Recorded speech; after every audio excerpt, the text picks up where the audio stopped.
Baixa a sua cabeça, fecha o seu olho e ore assim: Deus, fale comigo, ministre meu coração, quebranta o meu coração, move aquilo que está fora do lugar, conserta, corrige. Fale com o Senhor, peça a Ele para ministrar em seu coração, peça com sinceridade e diga assim: Senhor, eu quero fazer a Tua vontade na minha vida, eu quero realizar a Tua vontade, me ajuda em nome de Jesus. Fala conosco, Senhor. Ó Deus, nos ajude neste momento, em nome de Jesus, amém. A palavra de Deus diz o seguinte, Mateus 28, hoje eu vou usar a versão Almeida Revista Atualizada, nesta leitura, que diz assim, Mateus 28, 16, diz assim: seguiram os 11 discípulos para a Galiléia, para o monte que Jesus lhes designara. Obrigado, irmão. Mateus 28, 16. Seguiram os 11 discípulos para a Galiléia, para o monte que Jesus lhes designara. E quando viram, o adoraram, mas alguns duvidaram. Jesus, aproximando-se, falou-lhes, dizendo: toda autoridade me foi dada no céu e na terra. Ide, portanto, fazei discípulos de todas as nações, batizando-os em nome do Pai, do Filho e do Espírito Santo, ensinando-os a guardar todas as coisas que eu vos tenho ordenado. E eis que estou convosco todos os dias, até a consumação dos séculos. Nós temos aqui na nossa igreja um projeto de missões, temos um conselho missionário, então o que nós chamamos tudo isso de missões. E missões tem uma missão, sabia disso ou não? Missões tem uma missão. Qual é a missão de missões? Você saberia dizer?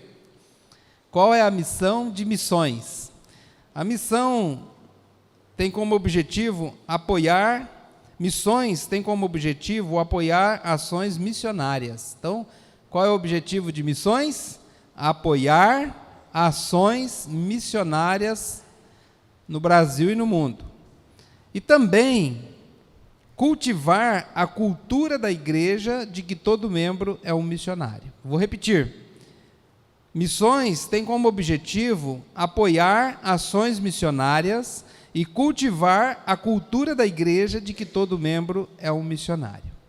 Irmãos, missões é o maior empreendimento jamais visto na história da humanidade. Missões é o maior empreendimento jamais visto na história da humanidade. Quando que começou missões? Quando que você acha que começou missões? Pensa aí.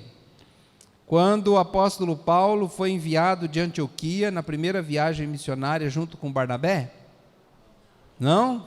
Foi quando o apóstolo Pedro recebeu de Jesus aquela palavra, né?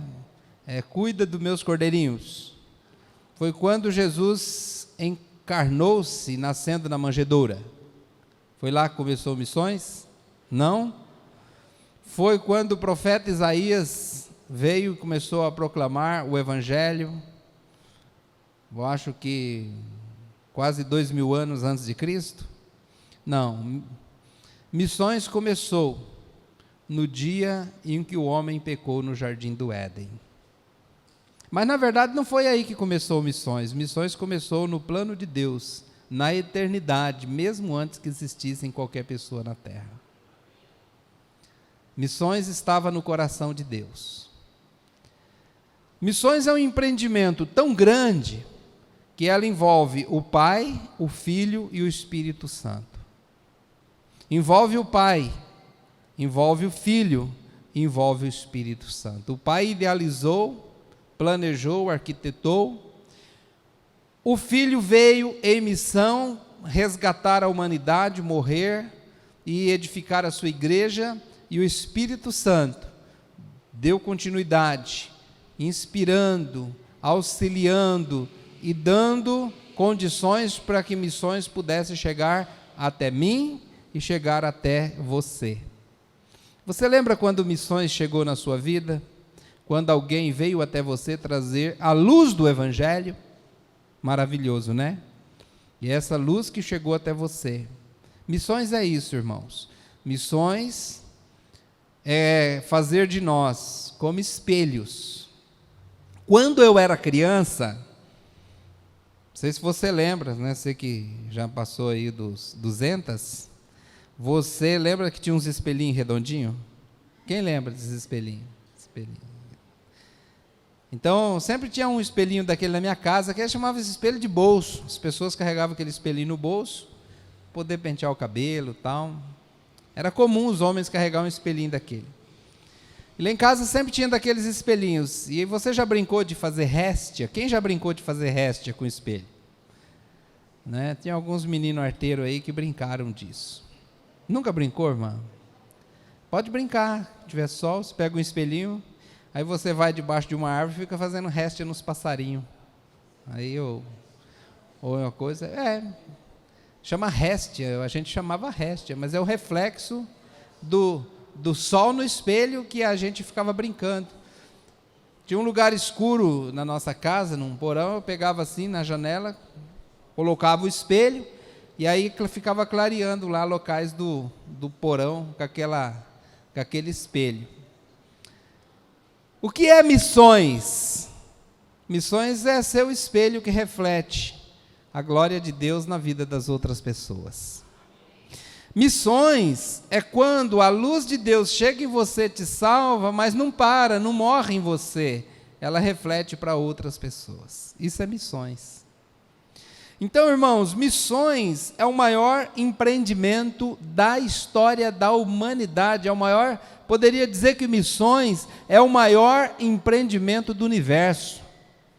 Mas você sabia que este grande empreendimento estão com os dias contados?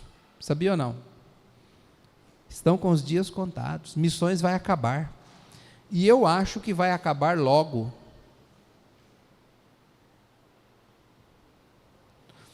Irmãos, eu falei semana passada que a igreja cumpre 5 propósitos nesta comunhão dos santos, nessa comunidade do amor. A igreja cumpre 5 propósitos. Você lembra quais são os propósitos que a igreja cumpre? Adoração, comunhão, serviço, discipulado e missões. Vou repetir para os irmãos aprenderem.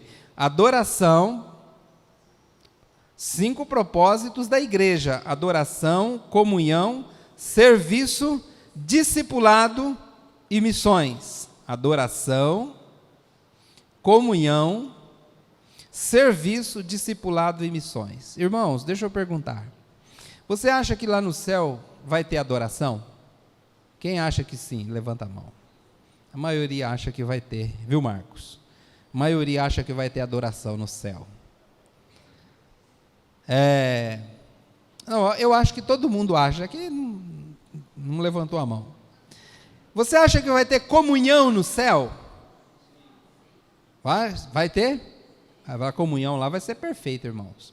E vai ser com uma comunhão perfeita. Você acha que no céu vai ter serviço? Ou você acha que a gente vai para o céu para ficar voando com os anjinhos sem fazer nada? No céu vai ter serviço, irmãos. Vamos trabalhar também para a glória de Deus.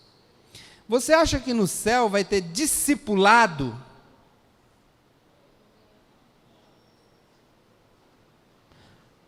Você acha que quando a gente for para o céu, a gente já vai saber tudo sobre Deus, sobre Cristo e sobre o Espírito Santo? A gente vai saber tudo já? Você acha que a gente vai continuar aprendendo sobre Deus lá no céu? Sim, lá vai ter discipulado. Nós vamos ser discipulados pelo próprio Cristo. O último propósito, missões. Você acha que vai ter missões lá no céu? Não, irmãos. Não vai ter. Missões não. Missões está com os dias contados. Missões é para aqui e é para agora. É para esse tempo que nós estamos vivendo. Salmo 67, versículo, não precisa colocar aí não, mas eu vou ler rapidinho aqui, ó. O Salmo 67, versículo 1 e 2 diz o seguinte: seja Deus gracioso para conosco e nos abençoe, faça resplandecer sobre nós o rosto, para que se conheça na terra o teu caminho, e em todas as nações a tua salvação. Amém, irmãos? Para que se conheça, resplandeça sobre nós teu rosto, para que se conheça na terra o teu caminho, e em todas as nações a tua salvação. Então, missões está com os dias contados. Quando Jesus Cristo voltar, e quando o véu do final dos tempos se fechar, missões encerrará, não haverá mais missões. Então, missões é agora.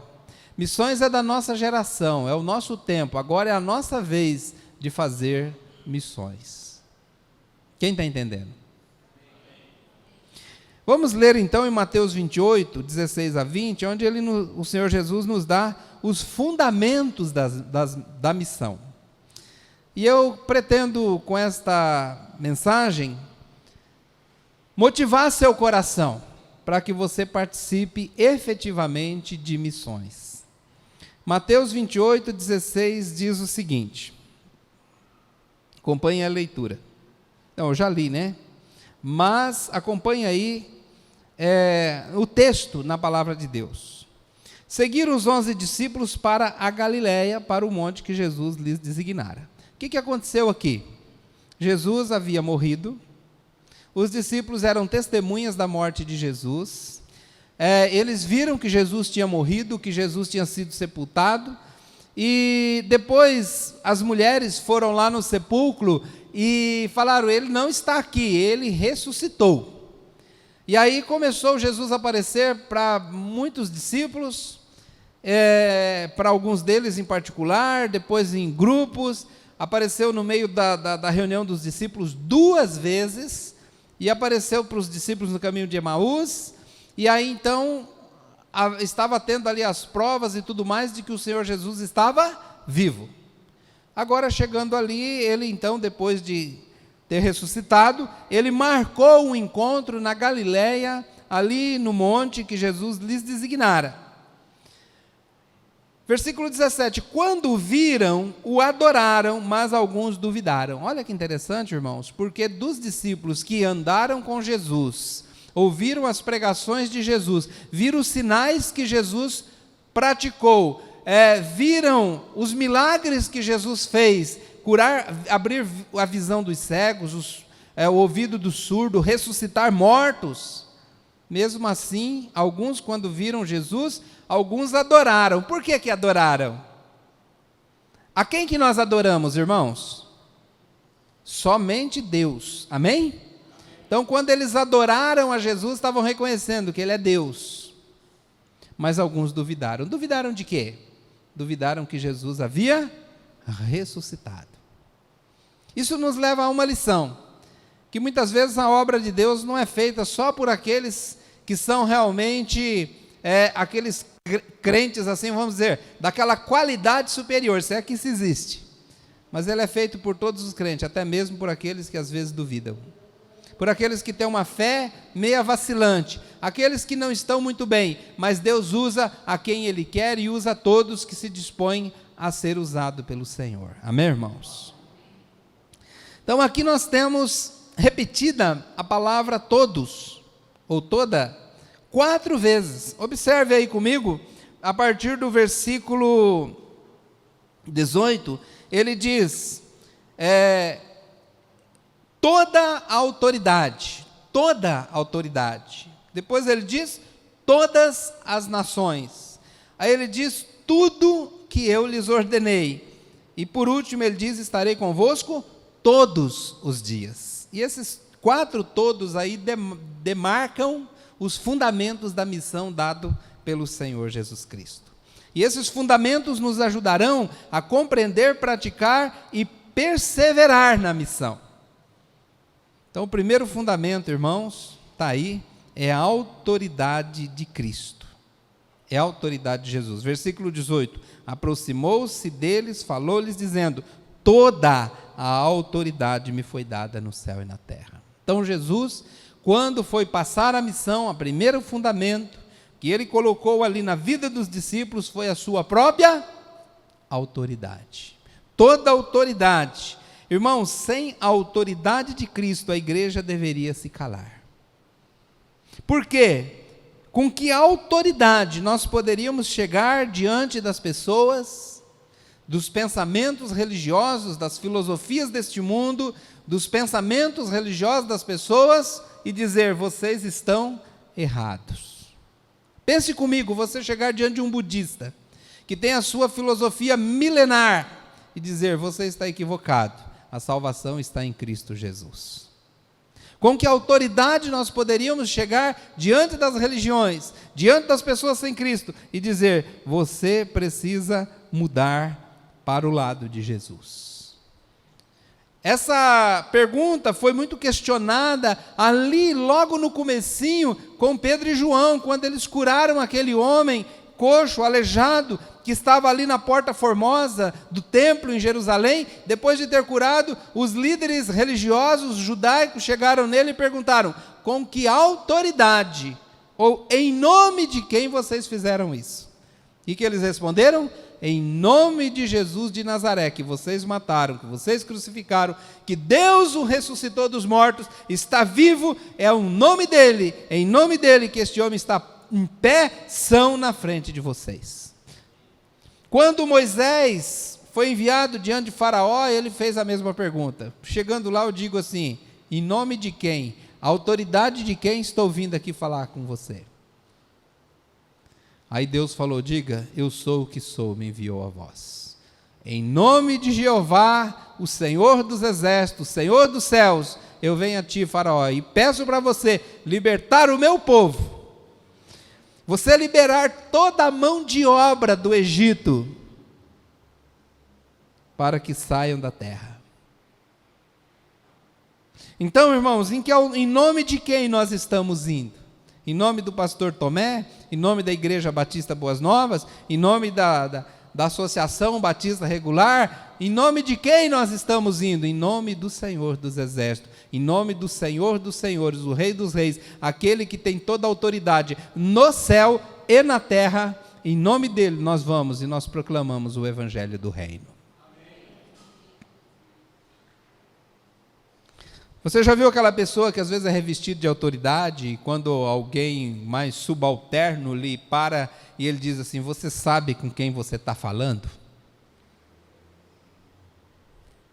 Próxima vez que você for evangelizar e a pessoa fala: não sei, você põe a mão na cintura e fala assim: você sabe com quem você está falando? Estou autorizado pelo próprio Senhor Jesus Cristo. Essa é a nossa fé, essa é a nossa confiança, meus irmãos.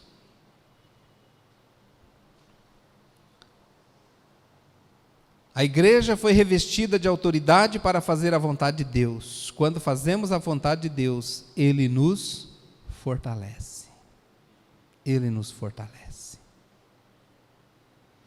Quando nós fazemos a vontade de Deus, o Espírito Santo nos assiste. Ele nos assiste com poder.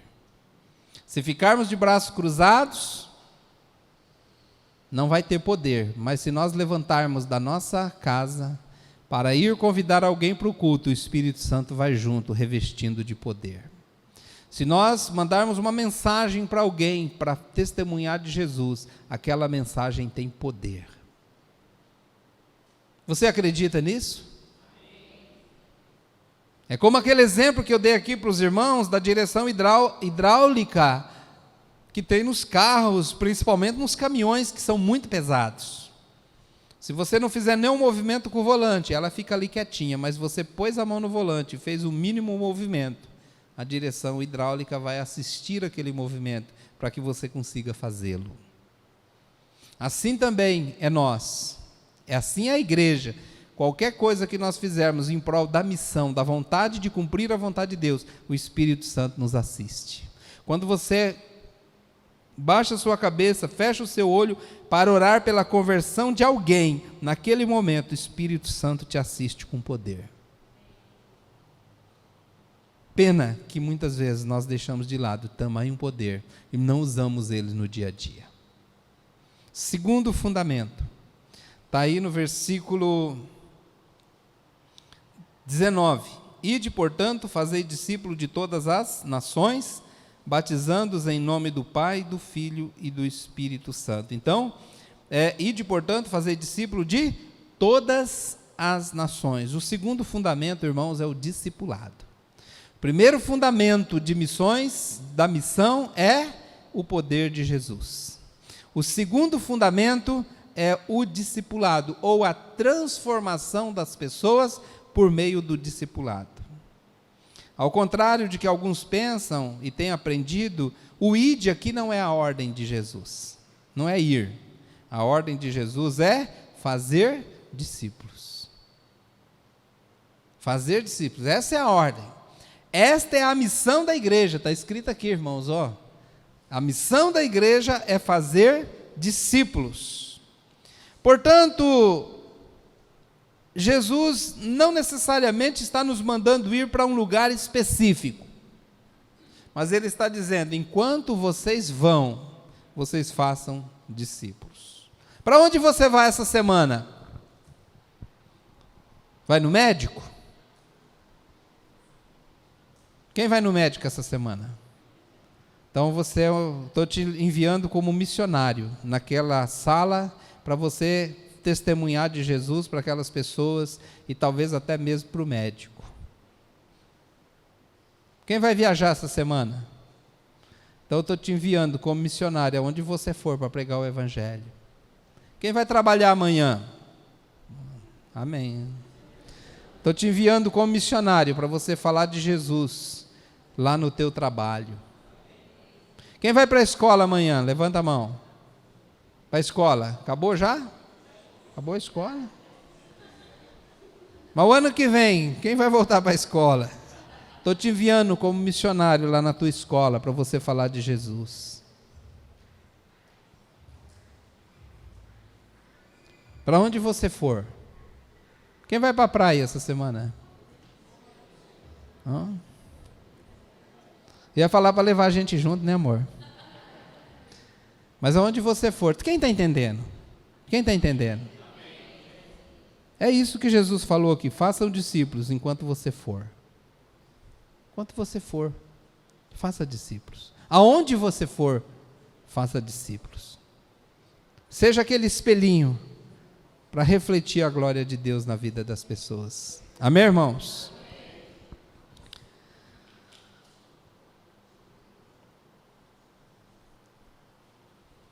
Então, é o fundamento do discipulado, da pregação, do ensino. E o terceiro fundamento, primeiro, vamos repetir, é o poder de Jesus, é a autoridade de Jesus. Segundo é o discipulado, ou a transformação por meio do discipulado. Terceiro é a doutrina, diga doutrina. Doutrina. Terceira é a doutrina. Veja o que ele diz aqui no versículo 20. Ensinando-os a guardar todas as coisas que vos tenho ordenado. Mais uma vez ele coloca aqui todas as coisas que eu vos tenho ordenado. Hoje de manhã, quem estava aqui de manhã? Levanta a mão. Você já ouviu o que eu vou falar, mas vou falar de novo para ficar gravado e quem não estava vai ouvir. A doutrina é como nós compreendemos a palavra de Deus. E como nós entendemos e aplicamos em nossa vida diária. Então, tem vários versículos no Novo Testamento que fala da sã doutrina. O que é doutrina, irmãos? É um ensino do Evangelho. Ensino do Evangelho. Muitas pessoas acham que o Evangelho é para a pessoa não crente. E é também, com certeza. Mas o Evangelho é para a igreja de Jesus. Você já observou que todas as vezes que o apóstolo Paulo, que os evangelistas ou outros escritores do Novo Testamento falam do Evangelho, eles estão falando do Evangelho para instruir e para corrigir e para exortar a igreja de Jesus, porque o Evangelho nos ensina um novo estilo de vida. Então o Evangelho não é para o descrente apenas, o Evangelho é para a igreja. Então o que nós estamos falando aqui hoje é pregação do Evangelho.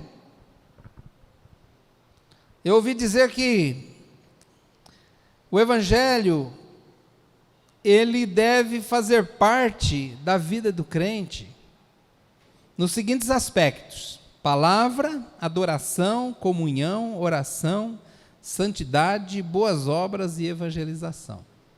Então vamos lá, rapidamente fazer uma avaliação da nossa própria vida. Não precisa levantar a mão não, só para você.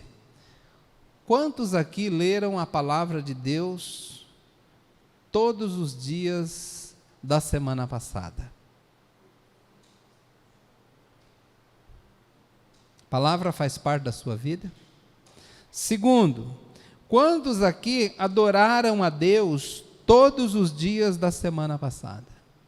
Adoraram e procuraram adorar a Deus em tudo o que fizeram? Quantos aqui procuraram manter comunhão com os irmãos, como nós pregamos semana passada? Quantos aqui oraram, tiraram um momento para orar todos os dias da semana passada e tiraram tempo para falar com o Senhor? Quantos aqui de vocês procuraram santificar a própria vida, corrigindo os seus pecados, pedindo perdão dos seus pecados e procurando santificar a sua conduta diante de Deus? Quantos aqui praticaram boas obras, as boas obras de Deus na semana passada? E por último, quantos aqui procuraram evangelizar alguém, falar de Jesus para alguém durante a semana? Agora eu falei 7, né? 1, 2, 3, 4, 5, 6, 7. Palavra, adoração, comunhão, oração, santidade, boas obras, evangelização. Dessas 7 aqui, você ticou as 7? Não? 4? 3? Nenhuma? Meu irmão, onde que você vai parar desse jeito? Eu sei, vai parar fora da igreja, vai voltar para o mundo, vai viver uma vida não muito melhor do que a dos descrentes que tem por aí. A palavra de Deus nos educa, o Evangelho nos educa para fazermos a vontade do Senhor. Mas se nós não aprendermos, porque eu perguntei de manhã hoje, como é que o Evangelho transforma, lembra? O Evangelho transforma, mas como que transforma? Não é assim. O Evangelho transforma mediante a aprendizado da doutrina. Paulo denunciou uma galerinha, eu acho que era de Éfeso, se não estou enganado, denunciou a galerinha que falava assim, eles aprendem sempre, era um grupo de mulheres lá da igreja, mas tem homem também. Ele disse assim, olha, elas aprendem sempre estão aprendendo, mas nunca chegam ao conhecimento da verdade. Como assim? Como é que alguém aprende, mas nunca chega ao conhecimento? Você entendeu, né? Aprende, mas não pratica. Tem um outro texto que ele diz, você que diz que não deve mentir, mas mente. Você que diz que não deve roubar, mas rouba. Você que diz que não deve difamar ninguém, mas difama os outros. Você que vive uma vida dupla diante de Deus. Então, meus irmãos, a palavra não é uma teologia sistemática para nós decorarmos e aprendermos uma matéria...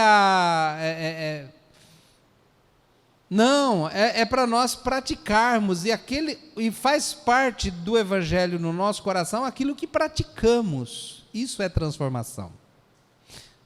Quem está entendendo? O objetivo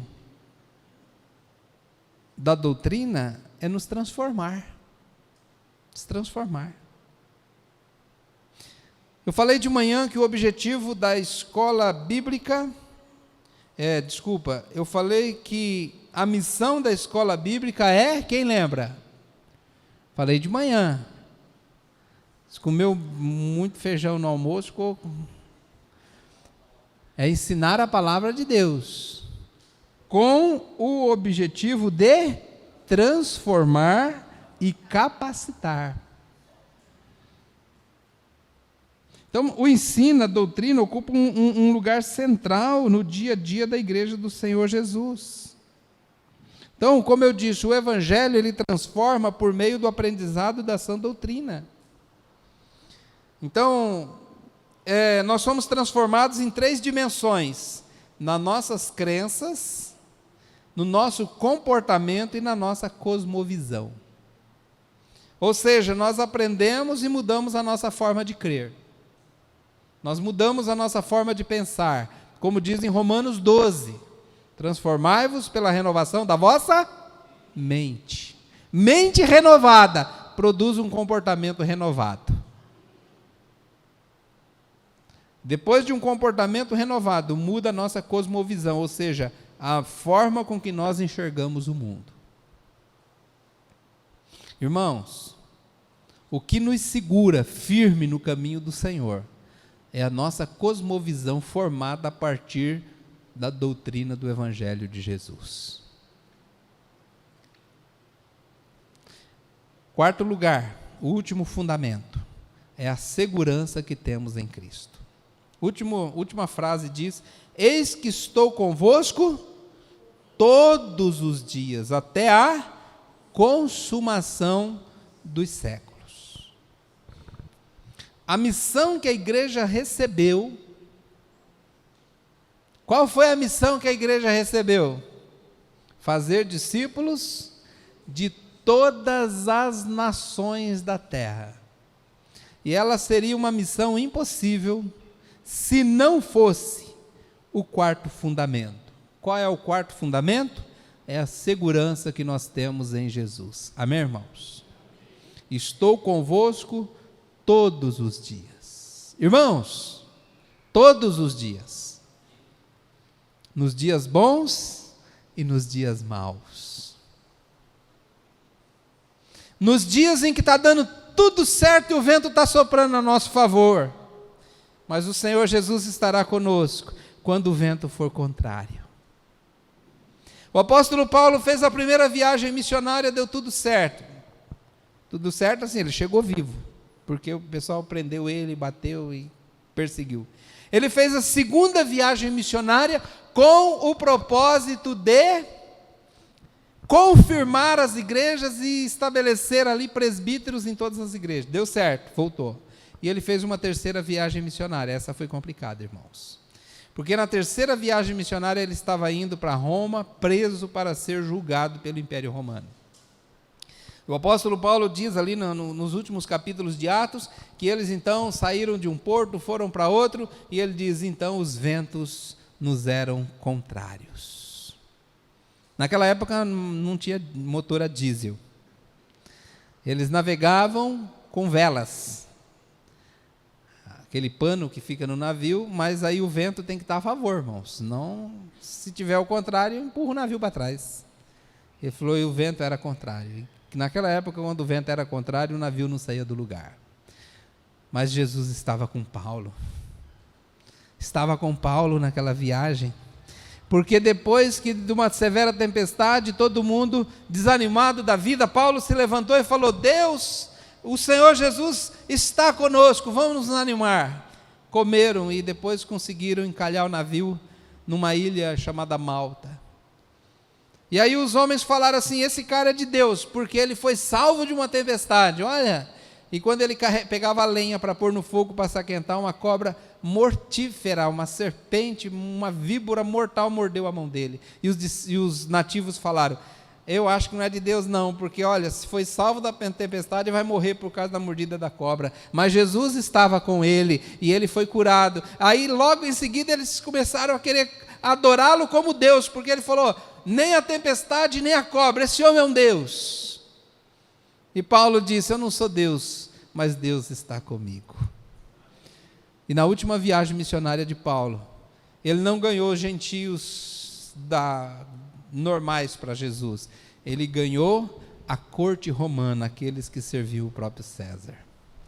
Amém, irmãos? Deus está conosco. Deus está conosco. O Senhor Jesus está com você quando está tudo bem e o ministério está dando certo. Mas Ele está com você quando as coisas dão errada. Quando você está desanimado e com vontade de desistir, Jesus está com você também. Jesus está com você quando você está triste, quando você está alegre, quando você está prosperando, mas quando as coisas não estão indo bem. Jesus está conosco todos os dias. Todos os dias. Meus irmãos, Ele está conosco todos os dias. Eu ouvi uma frase esses dias que disse o seguinte: o que sustenta o missionário no campo não é o sustento que a igreja manda. O que sustenta o missionário no campo é a convicção do chamado de Jesus e a convicção de que Jesus está com ele ali. O que nos sustenta no ministério, ei, líderes de célula, o que nos sustenta no ministério é a convicção de que Jesus está conosco. Pessoal do louvor, quem nos sustenta no ministério é a convicção de que Jesus está conosco. Porque haverão dias bons e haverão dias difíceis. Paulo falou: eu aprendi a viver contente em toda qualquer situação. Eu tive dias de prosperidade, de muita comida, de carinho, de gente me recebendo bem. Mas eu tive dias amargos na prisão, passando frio e fome. Mas Jesus estava comigo.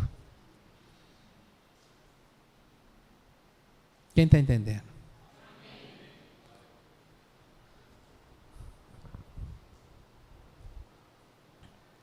Cântico antigo, né? Que dizia assim: com Cristo no barco, vai tudo muito bem. E cessa o temporal. Mas se não cessar o temporal, Jesus nos conduz até do outro lado. Jesus nunca disse que ia tudo bem. Ele não falou: olha, vai tudo bem. Ele disse: eu vou estar com vocês todos os dias. Eu conversei com meu cunhado semana. O pastor Paulo Bondezan, ele é pastor da mesma igreja, eu acho que há uns quase 30 anos. E eu não sei, irmãos, ele passou tanto problema. Já teve uma filha que teve câncer quando era pequena, Esther. Depois passou por tantos problemas, tanta dificuldade, um problema de saúde da própria esposa. E agora, por último, ele recebeu a notícia do diagnóstico de câncer da filha mais velha, que é casada e tem 2 filhos. Eu liguei para ele, falei: e aí, como é que você está? Ele falou: estou assustado, fiquei um pouco abalado, com certeza, mas eu estou bem, porque eu vi Jesus com a gente em todos os problemas que eu passei na vida. Ele falou o seguinte para mim, ele falou assim: e não é nem só o fato de que junto com a prova ele manda o escape, porque a minha sobrinha, né, a Alice, com o marido, ele estava desempregado e sem plano de saúde. E ela recebeu o diagnóstico na semana que o plano foi efetivado, e eles não perderam nem um dia de carência. Nem um dia. Então, junto com a prova, Deus manda o escape. Exame que era para gastar 40 dias, foi feito em 2 dias. Consulta que era só para não sei quanto tempo, eles conseguiram o encaixe no mesmo dia. Então, o tratamento foi adiantado. Ele falou: não é só uma questão de saber que Deus manda o escape, é perceber o carinho de Jesus na nossa vida. O carinho. É ver que Ele está permitindo a prova, mas Ele vê que Ele está te abraçando e te acariciando. Porque muitas vezes, irmãos, na nossa vida a gente chega num ponto em que nem é palavra de ânimo e palavra de conforto. A gente precisa de um abraço e de um carinho. E Jesus sabe a hora de abraçar e a hora de acariciar. Foi isso que levou Paulo a cantar na prisão. Eis que estou convosco todos os dias. É que nem aquela música antiga, que ninguém sabe quem escreveu, né? Rastros na areia. Onde eu caminhava e via 2 pares de rastros na areia. Enquanto via 2 pares de rastros na areia, ele contava para Jesus as coisas da vida e tudo mais. Mas de repente, quando ele começou a contar das provas, das dificuldades, dos dias tristes, dos dias maus, ele olhou e só tinha 1 par de rastros na areia. Ele falou: mas na hora mais difícil da minha vida, Jesus me abandonou? Aí Jesus falou: não, meu filho, se você está vendo 1 par de rastro, porque nas suas horas mais difíceis eu te carreguei no colo.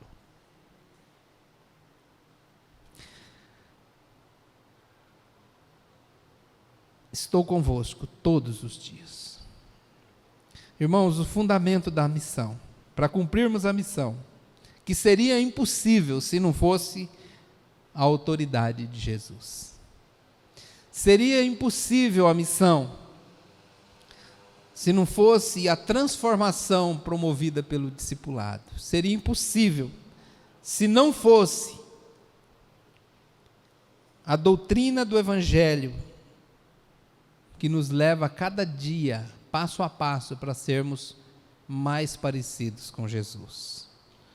E com certeza a missão seria impossível se não fosse a presença de Jesus. Vamos curvar nossas cabeças, vamos orar. Eu quero te convidar a orar nesse momento.